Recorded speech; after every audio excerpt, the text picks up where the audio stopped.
Welcome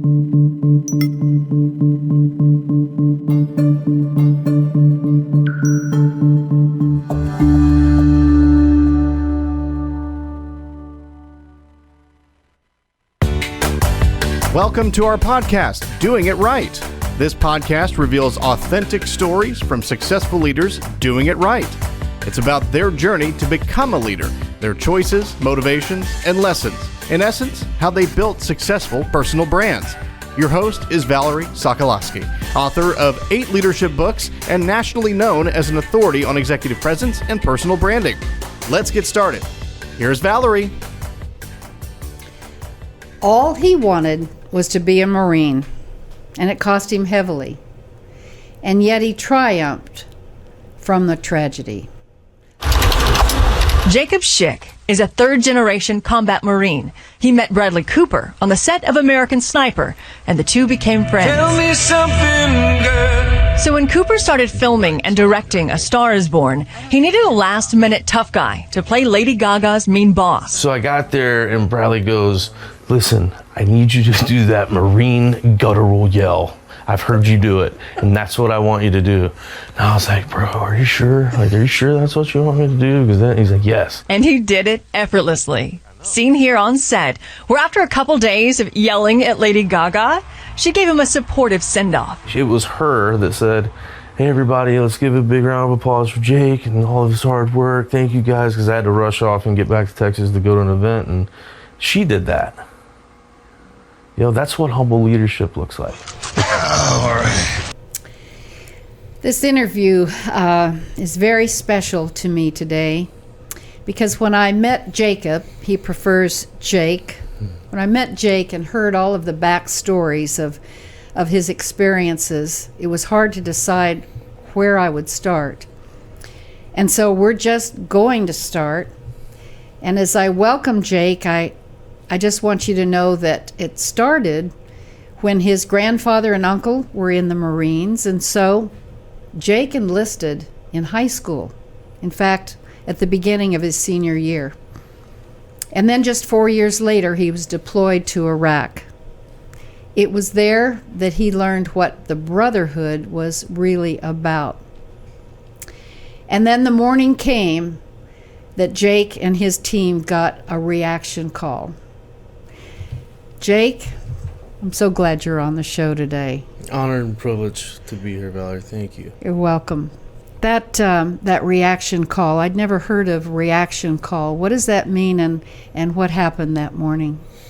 The REACT team is a group usually of around 10 Marines that's sole job is to neutralize any threat in the area of operation that we're operating in. And so when there would be a REACT call, it was our job to go neutralize the threat and make sure the area of operation was clear of anyone that we did not want in the area or anything.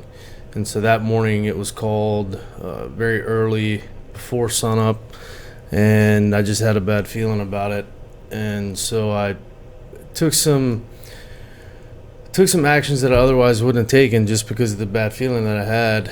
And whether it's my grandfather speaking to me from beyond the grave or God or whatever it is, I took the bomb blanket out of my commanding officer's Humvee and put it in the lead vehicle, kicked the driver out of the driver's seat, took the radio from the radio man, and got in the driver's seat, made all the guys button up, and meaning if the government gave it to you for protection, put it on now. And what was it you were wanting to take with you that you're... So we only had one bomb blanket. And bomb blanket, okay. It's basically a Kevlar blanket, and our commanding officer had one in his Humvee in the passenger seat. Okay. And I knew that was the only one that we had access to, so something told me to grab it, which I did. And then I told the guys, button up, meaning put on their neck protectors, groin protectors, flak jackets, make sure their SAPI plates were inside the flak jackets, Kevlar helmets, etc., and shatterproof goggles, which turns out they're not shatterproof. And then I got in the driver's seat and I punched it, and within 3 minutes we hit a triple stack tank mine that was pressure plate ignited. As soon as the front left tire made contact with the plate goes down, lights a fuse, bomb goes off. And so it essentially blew up directly beneath me and blew me around 30 feet through the top of the Humvee and I ended up sticking the landing with my head because I'm a Marine and we believe in good form. And so that was a long day at the office. You know, it took 42 minutes for the Black Hawk to come and get me because they were all dispatched in 2004, especially in the Sunni Triangle was a very busy time. And so that was a long day at work, but I'm very grateful that I was alert and aware that entire time, because I got to tell those men, those Marines, those brothers of mine, how much I love them and how much they mean to me, and that they're gonna have to go on and fight for me. You know, I can't fight anymore. And that was when that bird took off. That was probably the hardest part of all of it for me when I was leaving them. That's not probably, that was the hardest part of all of it. And here you were, you never lost consciousness and during that time, and you were talking to the Brotherhood. Absolutely. It was, the only thing that wasn't broken or crushed was my right arm. And so they laid me in the back of the second vehicle and took me back up to the command post where we had just left. And that's where Doc started working on me, and the guys, the Marines were trying to help Doc as much as they could. And every one of them got in the driver's seat of the second Humvee, and we held hands, my right hand on one of their hands, and had a little conversation, a little heart to heart with every one of them individually and then collectively. And that's when the bird came in and got me, and they loaded me up on the Black Hawk, and that was it. I didn't see him for a few months till they all came home a few months later, by the grace of God. So, tell us then the beginning of the fight, the recovery. As soon as we landed in Balad, which is at the time was nothing more than a field hospital right near Baghdad, and as soon as we landed there, it started to hit me very quickly how serious this was, and that I was by no means out of the woods. And I ended up having my right foot amputated in Balad because my right foot was crushed, so there was no blood flow. So my right foot was dead by the time we got there. And I remember after I woke up from the operation, Nurse Jax told me what had happened and told me that they had to amputate and that I was really wounded, which I already knew from doing my self-assessment before the guys got to me. And then she said, is there anyone you'd like to call? Which, of course, I wanted to call people. And then that's when I used the satellite phone to call my father and let him know that, they got me. And I was hurt. And I remember my dad saying, "Are you going to make it?" And I said, "I don't know." And there was a big pause, and he said, "All right, well, we'll see you in Germany." And I remember just saying, "Please hurry." I ended up turning into like a little kid that moment that just needed my dad, and it was, I knew then that this was going to be a long road, that if I was going to make it, it wasn't going to be easy, and it was by no means easy, but just the love and support of the people around me and my family and my friends and all the people that worked on me and all the people that worked with me is, I think, a large part of why I'm here today. Or as my grandmother told me the first time she saw me in the hospital, she said, "Well, baby, I guess God doesn't want you and the devil won't have you." You're something else. You can bring humor to all of this already. And you did when we first met, too. Humor can help, can't it? So, Jake, you, the road to healing, you were in the hospital for how long? Right at 18 months. I was in the hospital. Did 3 months right about 3 months in Bethesda, Maryland, and at the National Naval Hospital up in Bethesda, and then did about 15 at Brooke Army Medical Center in San Antonio. So all told, around 18 months. At the end of that time, where did your healing internally begin? It didn't for a while. I think I liked to trick myself into thinking that it was. but it wasn't. I was a drug addict when I got released from the hospital, and it wasn't anybody's fault. It was just, you can't go through that many operations. I mean, I had over 50 operations, over 20 blood transfusions. The majority of those operations were very invasive operations, and so I'd have to be put under for several hours, at times up to 18 hours at a time. And everybody's body reacts differently to medication, and unfortunately my body fought it. My body did not want to allow the painkillers to do what they were designed to do, and so it took more and more and more, and by the time I got out, it was I was heavily addicted to opiates. And so that's how I reintegrated back into society, even before I retired from the Marine Corps medically. Of course, I was high. I was just chasing my first high, and because as long as I was numb, nothing mattered. And so that's the way I lived for quite some time until I realized that wasn't going to do it. And so that's when I decided to do the work to get clean, and that's what I did. And I ended up calling my lead physician back in San Antonio, and I said, "Hey man, good news, I'm getting off all the drugs." And around this time, I was taking around 55 pills 3 times a day and eating. 55? Yes. Three times a day. I was a drug addict in every sense of the words. And she said, "Okay, great, Jake, how are you going to do that?" And I said, "Well, I'm just not going to take my first dose. I'm just going to quit." She said, "Well, I'd highly advise against that." And I said, "Well, why is that?" And she said, "Because if you do it that way, you're going to have a massive heart attack and die." And I said, "Roger that. Plan A's a no-go. What's plan B look like?" And she said, "You're going to have to come back to San Antonio, and we're going to have to wean you off the drugs," which is not what I wanted to hear, because I did not want to go back to that hospital. But I did. And because of my stubbornness, I ended up getting off the drugs several months before I was supposed to. And I didn't necessarily abide by their plan of action and the way they wanted to carry it out. And so it was not rapid enough for me. So I ended up locking myself in the guest house across the street from the hospital, and for about 12 or 14 days. And I was just violently ill for 12 or 14 days. But then I woke up after that 13th, 14th day, whatever it was, and took a shower, and it was like nothing ever happened. But that's why I can sit here and say with conviction, I know why drug addicts stay drug addicts, because I had never been that sick in my life. And when people ask me what was the worst part physically, all of it from beginning to end, I don't know if it was coming off the drugs or actually getting blown up. I don't know what was worse. I would have to think about it for some time. Oh, Jake. So here you are today, and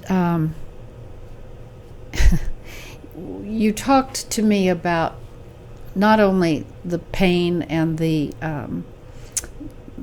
trauma that you went through and getting off the drugs, but you also talked about the suicide effect of vets when they come home. And now you're very heavily involved with that. Tell us about that. I am. Here's the thing is, for me, I think a majority of us, just through my work in this realm and knowing some of the guys I know and women that I know that wore the cloth of the nation, I really think that we embody and harness trauma from our childhood. And I think it happens long before we ever don a uniform. And what I think happens is we put on that uniform, whether deployed or not, whether combat or not, those demons and that trauma that you already have are exacerbated through various situations in the military, first responders, law enforcement officers, firefighter, paramedic, EMTs. And so for me, I think it's, you already have those demons there that go unaddressed for whatever reason. Mainly, I think, because of fear of judgment for even asking for help. And so for me, I struggled with depression and anxiety and hypervigilance and suicidal ideation. And I'm very fortunate that I never carried out any of those thoughts. And I knew that I needed to change. I needed to do something to feed my soul in order to grow forward, in order to help the men and women that feel like they can't help themselves because it's showing weakness. And They think. right, when in all actuality, it's absolutely the strong thing to do. And so I did a speaking engagement for my grandmother that, because she asked me to do it, which is the same as telling me to do something, and no one says no to the grandmother. No, you don't. And I remember I went and spoke to her Rotary Club, and I was far and wide the youngest person in the room. And I remember I got done and I walked out of the back of the clubhouse, and I walked out back, and it was terrible. It was a horrible speaking engagement. It was just poorly executed, poorly delivered. Everything was terrible. But I remember I walked out, my grandmother walked outside, and she put her hand on my back and she looked at me and she said, "How do you feel?" And I said, actually, I feel a little lighter, like my soul's a little lighter. Because you had told your story for the first time. First time. Grandmother's wisdom. And she looked at me and she winked and she said, "Okay, mission accomplished." And I said, "Got it." And then that led to another speaking engagements, led to another one, and then another one, and another one, and then that's when I realized, okay, this is therapy for me. It's very therapeutic, and that led to a whole different host of things, which has got me where I am now, leading this organization that fights not only suicide, but we prevent suicide through empowerment, through traditional and non-traditional treatment and training. And that's this hat, that's 22 right? kill. Hold that up. Yes, it is 22 kill. That's quite a name. So what does it mean? That's the point. It just means okay. The study, VA did a study, conducted a study in 2012 that stated on average 22 veterans die by suicide every day. Every day, wow. Hence the number 22. Well, kill, because suicide is an act. It is. That's what you're doing. You are terminating a life, albeit your own. You're killing yourself. And so, of course, now we say die by suicide. And but that's the name, the 22 kill. The mask represents that we all wake up and put on a mask, go to the office, change the mask, go to a lunch meeting, change the mask, back to the office, whole different mask, go home, whole nother mask. Yes. And our thing is wake up and do you. Everyone else is taken. Unapologetically be yourself, because you only get one shot. We're all fundamentally flawed, and just accept it. Acceptance of the is. Accept that and move forward. And so we've been hard at this for many years, and we were grateful to have the 22 push-up challenge that we started in 2013 go viral in 2015-16 time frame, and we were able to really capitalize on a lot of momentum from that. What is it? It was the push-up challenge that went viral actually after The Rock did it, and which kind of irritated me because we had tens of thousands of people do it before him. And then of course he did it, and then it went viral. And I remember getting the phone call, and I remember exactly where I was and what I was doing. I was actually doing a fishing show in Florida off Captiva Island. And I remember I got the phone call, and it annoyed me. They said, "Oh, it's gone viral." And I was just remember being annoyed because I was like, man, why does it take that for it to catch on? Because the whole idea behind the push-up challenge was just to show that there was a problem. It was never meant to garner any monetary gain. That was never intended for that. It was intended that, hey, look, our brothers and sisters are dying at the rapid rate, and we need people to know this is a problem. Let's do it this way. Let's utilize the power of social media to start this campaign that will then create awareness. And of course, ever since then, we've evolved into a full-blown treatment organization, and everything we do is centered completely around mental wellness. And so we've learned a lot. We still are learning every day. Every day we learn something new, and we've realized that all we have to do every day in this organization is show up and be present with compassion, absent of comparison, and that's the rest will take care of itself. Right things, right reasons, and everything else will take care of itself. Of course, there's hard days like everybody. Sure. Everybody has them, and we have challenging times, and we've lost several people that we've worked with for years. And it's part of unfortunately, it is part of this evolution in feeding the human soul. It's by no means easy. And that's why I love that tribe. I love the men and women that work in this organization that cannot be measured, because I get to see these men and women love without boundaries, knowing that at any given moment they're going to be hurt. And it's because of the courage and the way that they love that I love and admire and respect every single one of them. What a story, and what an involvement to be in that's making such a difference. And you were found out by Hollywood.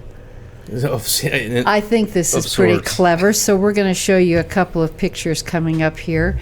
One of them is with Bradley Cooper. Tell us about being in the movie A Star is Born. Yeah, so Bradley actually is a very good friend of mine, and we met on the set of American Sniper.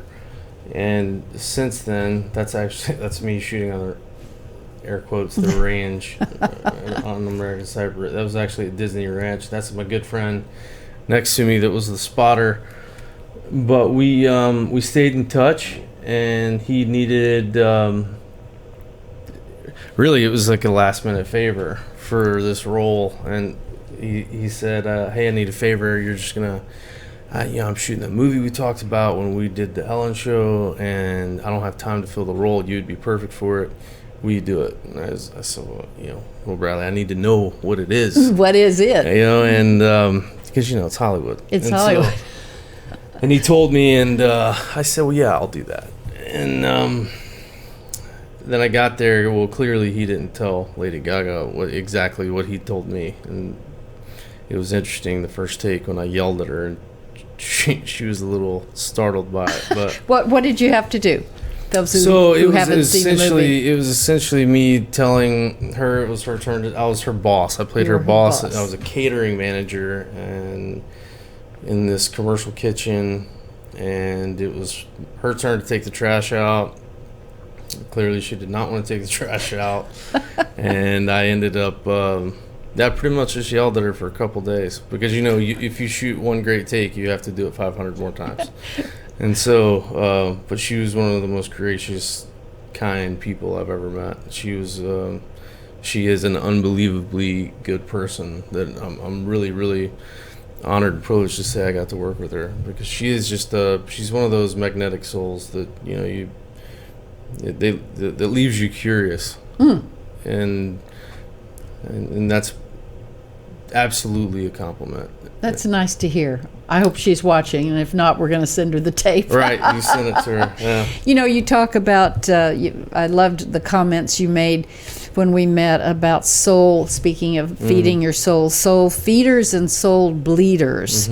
I loved that description. Now, take it to what you meant about it. Sure. So, it's another way, essentially, of saying that when we wake up every day, we have two choices. You're either going to be a victim or you're going to be a victor. It's our choice. No one gets to tell us which one we are. It's our choice. I mean, that's the beauty of living in a free society. I mean, we have the ability to be and do whatever we want within the confines of the law. And I like to say, every day you wake up, you're either a soul feeder or a soul bleeder. Choose wisely, because you only get one shot at this thing called life.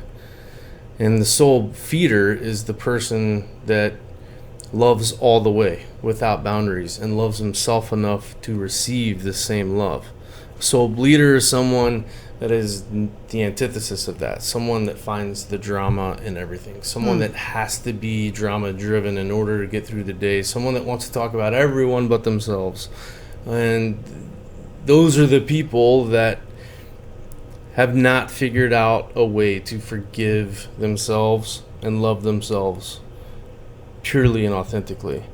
And I feel like that those are the people that need the most help. Those are the people that need to look in the mirror and be in love with the person looking back at them, because at the end of the day, that's where our lives begin and end. How do we feel about the person looking back at us in the mirror? You have to have that self-love all the way first before you're any good to anyone around you. And that's just the way it is. I didn't create that. It's by design.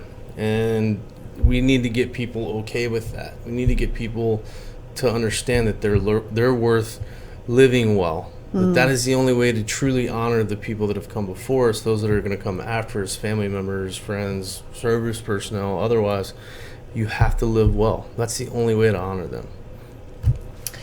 That sounds so wonderful. And in reality, we both know that in the business world also,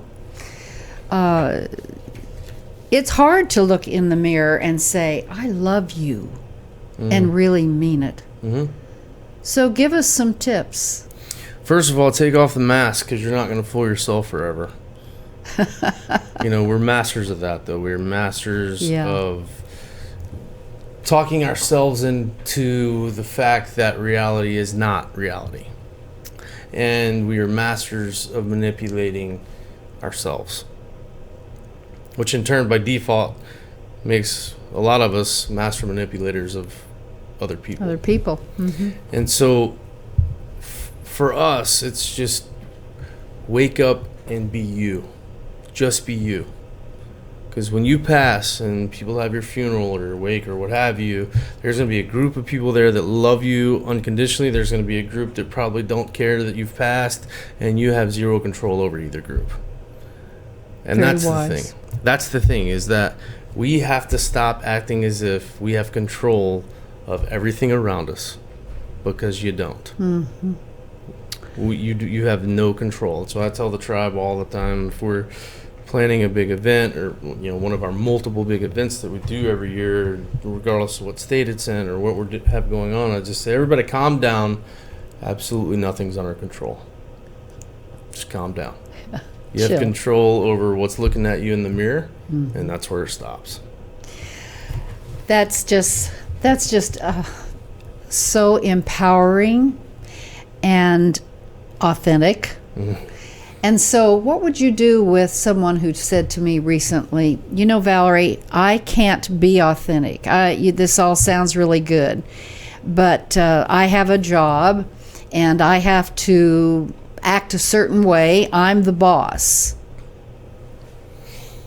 Now, I won't tell you what I said to him or her, because it could be both. And it has been both.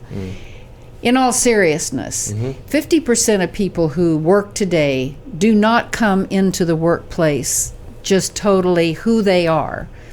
And rightly so. I mean, things are situational. You're a boss and you have to have rules and so forth. You can't be buddy-buddy with everyone. I understand that. But let's get to the crux of the matter. Looking at yourself in the mirror and really, if you don't already, really beginning to appreciate, that's what you're saying, really appreciate the wonderfulness of you made in the image of God. How do you do that at work? Because now you're a businessman. And I've been told you're a very good businessman and you're a good boss. So now you're on this side of the ledger. Yeah, I'll tell you, quite frankly, it's good news about me is that I'm not going to sugarcoat it. I'm going to be very direct, because I'm living on borrowed time, and I realize that, and so I don't have time to BS anybody. What I did, which was a huge release for me, and it was very freeing, is that I accepted that there was nothing special about my own pain and suffering.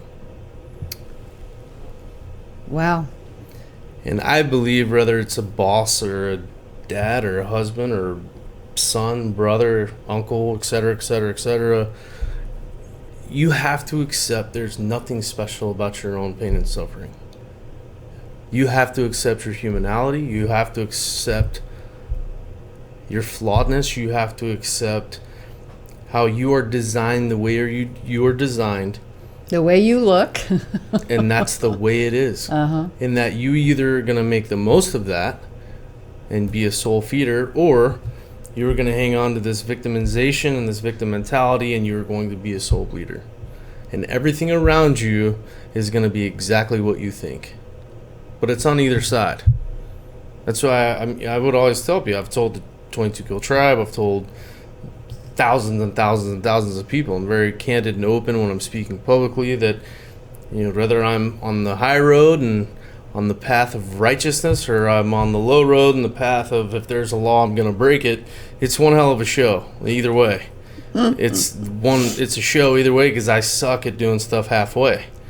But it's like I tell the tribe, hey, listen, just do it all the way and don't allow the fear of failure to dictate your greatness. Don't allow yourself to fall into the crux of, if you are living according to societal expectation, that you're not going to achieve greatness, or you will achieve. You do not have to placate to societal expectation in order to achieve greatness. Do you. Be true to yourself. No one knows you better than you. You have to start by forgiving yourself. You have to love yourself. That's not only a big appreciate one. yourself, you have to love yourself all the way and truly believe you are worthy of said love. You have to, in order to do anything for anyone else around you. And it's just the way it is. That's how, I tell the tribe all the time. I tell audiences this all over the globe. I believe we were born with two objectives. Every single person, regardless of what corner of the earth you're from, regardless of socioeconomic status, regardless of any of it, I believe every single bipod is born with two objectives: to love and be loved. Everything in between is filler. Everything in between doesn't matter. It is how much are you willing to love, and do you truly believe that you are worth the same love? Because those two things together are what we're all after. I believe it's what God intended. Knowing that we were going to mess it up. Because we're humans, and that's what we do. And that's okay. It is okay to fail. It is okay to have a bad day. It is okay to not be okay. That's a big one. It's okay to not be okay. It's okay. It's okay. Post-traumatic stress is nothing more than a normal reaction to an otherwise abnormal situation. That's right. It's completely normal. And so we have to understand that it's okay to not be okay. Regardless of if I'm talking to 50 people in the audience or 5,000. And you are.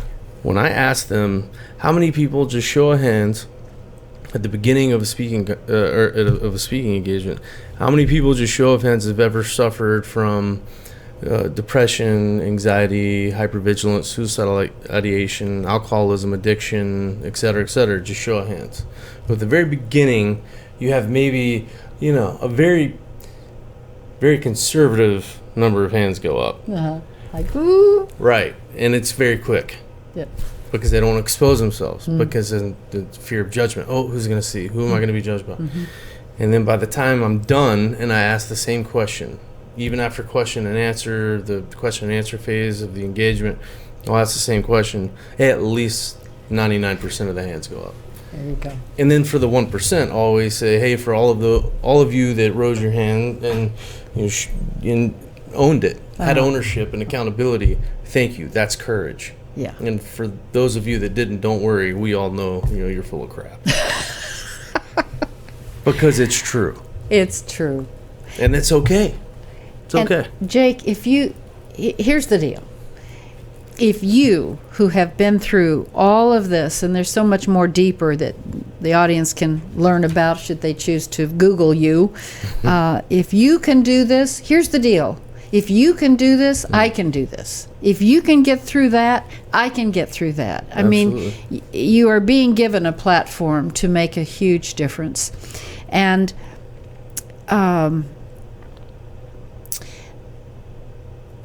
the thing that I want to leave the audience with is just to say, if you meet a soldier, we talked about this, in the airport or walking down the street. We talked about earlier, and I want to share this with you listeners, the typical thing to say. There's a story behind that with you walking into a 7-Eleven store.